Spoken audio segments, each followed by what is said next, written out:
મારા જ વિસ્તારમાં ભરૂચના એક સાંસદ મનસુખભાઈ વસાવાજી કે જેઓ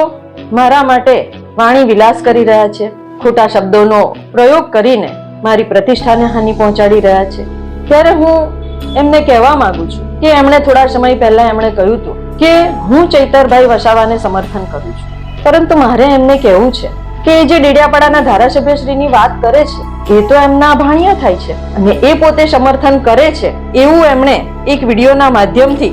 સમગ્ર સમાજને સમગ્ર લોકોને એ જણાવ્યું છે. તો મારા પર એવા ખોટા આરોપો લગાવવાની અમને શું જરૂર પડી? અને મને ખોટી રીતે ચૈતરભાઈ વસાવા સાથે સમર્થન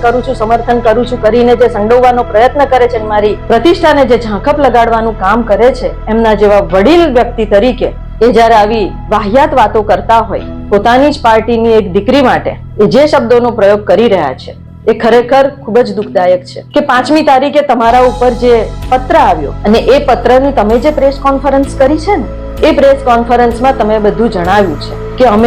હું અને મારો પરિવાર અમે ભ્રષ્ટાચાર કર્યા છે. એમની પાસે જો કોઈ સાબિતી હોય તો એ સાબિતી અમને આપે, અમને ખરાઈ કરાવડાવે અને ખરાઈ કરીને સાબિતી આપે, પ્રદેશને આપે, સરકારને આપે. પ્રેસ કોન્ફરન્સ દ્વારા માન્ય સાંસદશ્રીએ જે અમારી પર આરોપો લગાવ્યા છે એ આરોપોનું એ ખંડન કરે, એની સાબિતી આપે અને જો એ સાબિતી ન આપી શકે તો આવનારા દિવસોમાં એમની સામે હું માનહાનિનો દાવો પણ કરીશ. જો તમે એ પુરવાર નથી કરતા તો તમને કોઈ અધિકાર નથી, તમને કોઈ બોલવાનો એવો અધિકાર નથી કે હું ભ્રષ્ટાચારી છું.